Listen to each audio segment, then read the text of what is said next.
테슬라 관련 투자 소식입니다. 테슬라 10월 중국 공장발 수출 4만 대, 역대 최고치. 테슬라 중국 상하이 기가팩토리가 지난달 역대 최고 수출을 기록해 글로벌 최대 공급망으로 자리매김했다. 중국 승용차연석회의에 따르면 테슬라는 지난달 중국 상하이 기가팩토리에서 총 54,391대를 출하했다. 이는 전년 대비 245% 수직 상승한 수치다. 특히 수출은 46,666대로 역대 최고치를 달성했다. 올 들어 10월까지 약 15만 대를 국외로 내보내며 글로벌 생산 거점으로 자리 잡았다. 상하이 기가팩토리의 연간 생산량은 50만에서 60만 대 수준으로 알려졌다. 앞서 테슬라는 지난 9월 상하이 기가팩토리에서 약 5만 6천 대를 출하하며 생산 능력을 입증한 바 있다. 반도체 수급난으로 대부분 글로벌 완성차 업체들이 생산 차질을 빚고 있다는 것과는 정반대의 상황이다. 글로벌 시장조사 업체 오토포캐스트 솔셋에 따르면 지난 9월까지 반도체 수급난으로 전 세계에서 약 893만 대의 생산이 줄었으며 중국 시장에서는 약 181만 대가 생산 차질을 빚었다. 볼보와 폭스바겐, 아우디 등 완성차 업체의 중국 내 생산량은 전년 대비 60% 이상 감소한 것으로 나타났다. 테슬라는 상하이 기가팩토리의 생산 능력을 더욱 높이고 핵심 수출 거점으로의 역할을 공고히 한다는 계획이다. 핵심 부품 현지화를 통해 미국은 물론 급증하는 유럽 시장의 수요에 대응하고 글로벌 비용 최적화도 함께 노린다는 방침이다. 반도체 공급난은 글로벌 공급망 수직 계열화와 자체 개발한 FSD 반도체 채용을 통해 헤쳐나갈 예정이다. 애플카 관련 투자 소식입니다. 애플카 질문에 팀콕. 숨기지 않으면 우리답지 않다. 출시 긍정 신호. 팀쿡 애플 최고 경영자가 자율주행 전기차 애플카 개발을 암시하는 발언을 해 이목이 쏠린다. 이딴 인재 채용, 주행 테스트 확대 등 프로젝트 진행에 속도를 낸다.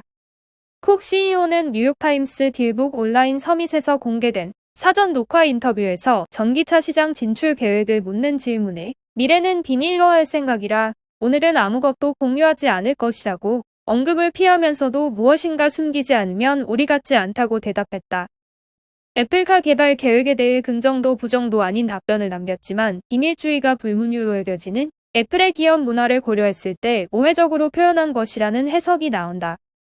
쿡 CEO는 지난 4월 NYT 팟캐스트 스위어의 인터뷰에서 애플카 관련 첫 공식 발언을 해 화제를 모았다. 당시 자율주행으로 할 수 있는 것이 많고 우리는 애플이 무엇을 하는지 볼 것이라며 우리는 내부적으로 많은 것을 연구하고 있고 그것 중 많은 것은 빛을 보지 못했다. 하지만 어떤 것이 빛을 보지 못할 것이라고 말하는 것은 아니다라고 언급한 바 있다. 애플은 지난 2014년부터 비밀리에 애플카 개발 계획 프로젝트 타이탄을 추진하고 있다. 올해 초 흘러나왔던 현대 기아차와의 협력 가능성이 무산된 뒤 주요 인력 유출, 파트너십 무산 등 이딴 악재에 직면했지만 최근 다시 제조 파트너사 발굴에 나서고 주행 테스트를 확대하는 등 애플카 개발에 속도를 내고 있다.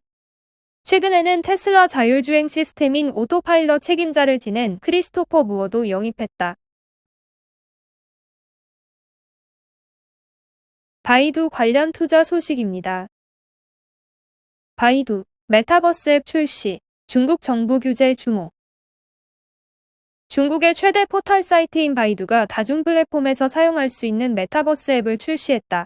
중국에서도 메타버스에 대한 관심이 높아지고 있지만 중국 정부의 규제가 발목을 잡을 수도 있다는 분석이다. 업계에 따르면 바이두는 메타버스 앱 시향을 출시했다.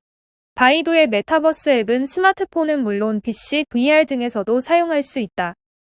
실황은 3D 그래픽으로 구현된 그리거드라는 무한한 가상 공간에서 유저는 자신의 아바타를 생성해 다양한 일을 할 수 있다. 현재는 구축 초기 단계로 가상 예술쇼, 제품 전시 2개 등 총 3개의 콘텐츠만 제공되고 있고 유저 간 채팅이 제공되고 있다. 바이두는 향후 실황의 온라인 교육, 디지털 마케팅 요소와 같은 추가 기능을 통합해 비즈니스 플랫폼으로도 확장한다. 또한 바이두는 아직 기술적 장애물이 남아있다며 렌더링, 클라우드 컴퓨팅 기술 등을 발전시켜 나갈 계획이. 바이두는 향후 실황의 온라인 교육, 디지털 마케팅 요소와 같은 추가 기능을 통합해 비즈니스 플랫폼으로도 확장한다. 또한 바이두는 아직 기술적 장애물이 남아있다며 렌더링, 클라우드 컴퓨팅 기술 등을 발전시켜 나갈 계획이다. 바이두가 실황을 출시하는 등 중국 IT 기업들도 메타버스 시대를 준비하고 있지만 일각에서는 중국 정부의 강력한 규제가 메타버스 시장 숙련에 문제를 일으킬 수 있다는 분석을 내놓고 있다. 중국 국가안전부 산하 관영 싱크탱크인 중국현대국제관계연구원이 지난달 30일 발간한 보고서에서 메타버스가 국가안보에 정치적, 사회적 영향을 미칠 수 있다고 경고하고 당국의 엄격한 규제와 지침을 요구했기 때문이다. CIACIR은 메타버스의 국가안보의 의미에 대해서 논하면서 세 번째 기술 변화가 정치, 사회적으로 영향을 미칠 수 있다는 부분에 대해서 지적하며 메타버스는 한 국가의 정치 사상과 사회 문화의 한 부분이 될 것이며 한 국가의 정치, 문화 안보에 미묘한 영향을 미칠 것이라고 말했다. 또한 사회적 차원에서는 청소년 성장에 부정적 영향을 미칠 것이고 현실 세계의 사람들과 접촉하지 않아 명백한 세대 차이를 초래할 수 있다고 우려했다. 이는 자신들만의 문화가 발전되는 것에 대한 우려를 내보인 것으로 해석할 수 있는 부분이다. 업계 관계자는 메타버스가 아직 초기 단계에 있지만 중국 규제기관이 이 영역을 주시하기 시작했다며 메타버스가 사이버 안보, 기술 패권, 내부 통제 등 다양한 부분에 영향을 줄 수 있는 만큼 향후 강력한 규제를 시행할 수 있다고 분석했다. 또 관련 투자 소식입니다. 니오 노르웨이 시승자 4명 중 1명은 구매. 중국 전기차 브랜드 니오가 노르웨이 시장 진출 추이를 공개했다. 중국 언론 제멘 신원에 따르면 니오의 리빈 최고 경영자는 전일 열린 실적 발표회에서 노르웨이에서 니오 차량을 시승한 사용자 중 4분의 1 이상이 차량을 주문하고 있다며 이는 중국보다 높은 수치라고 밝혔다. 니오는 지난 9월 노르웨이 전기차 수출을 시작했으며 현지의 판매 및 서비스 대리점인 니오하우스도 운영하면서 유럽 지역 수출을 본격화하고 있다. 리 CEO는 노르웨이에서 주문 수량이 이미 충분하며 지속적으로 증가하는 가운데 11월 인도량이 급증할 것이라고 강조했다. 또 사용자 만족도와 입소문에 더 신경을 쓰고 있으며 장기적으로 중국 이외 시장이 전체 매출의 50%를 차지할 것이라고 내다봤다. 니오는 내년 유럽 5개 국가에 진출을 계획하고 있으며 이를 위해 NT.0 모델 공급을 준비하고 있다. 리 CEO에 따르면 노르웨이 시장의 모든 주문 중 92%가 배터리 대여용을 선택하고 있다. 니오의 상품, 서비스, 비즈니스 모델이 초기 해외 시장에서 인정받고 있다고 자평했다. 최근 주춤한 인도량의 경우 생산 능력이 늘어나면서 다시 회복될 것으로 봤다. 리 CEO는 신공장이 내년 3분기 생산에 들어가며 단기적으로 2개의 공장에서 60만 대의 생산 능력이 현 상황을 지원할 것이라고 부연했다. 내년에는 투자를 늘려 장기적 경쟁력을 확보할 것이라고도 전했다. 리비안 관련 투자 소식입니다. 제2의 테슬라 리비안 3일간 66% 급등. 세계 자동차 업계 5위. 테슬라 대항마로 불리는 미국 전기차 스타트업 리비안이 상장 후 3거래일 동안 66% 상승했다. 뉴욕 증시에서 리비안의 주가는 전거래일 대비 5.66% 오른 주당 129.95달러에 마감했다. 장중에는 135.20달러까지 주가가 뛰어올랐다. 공모가 78달러 대비 상승률은 3거래일 만에 66.60%를 기록했다. 리비안의 주가는 3거래일 연속 초강세를 이어가고 있다. 리비안은 지난 10일 나스닥에 상장한 직후 29.14% 오르며 거래를 마쳤다.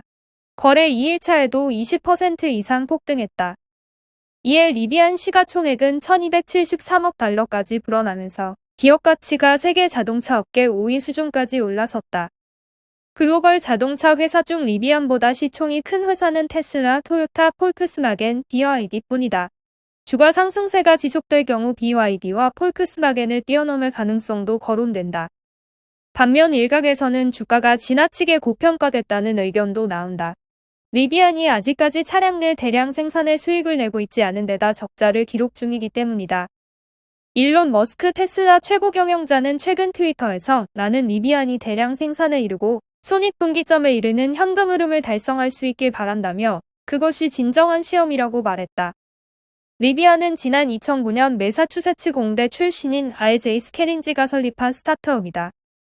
리비아는 대형 전기차를 만들기 어렵다는 편견을 깨고 전기 픽업 트럭과 7인승 전기 SUV, 전기 배달 트럭 등을 개발해내면서 주목을 받았다.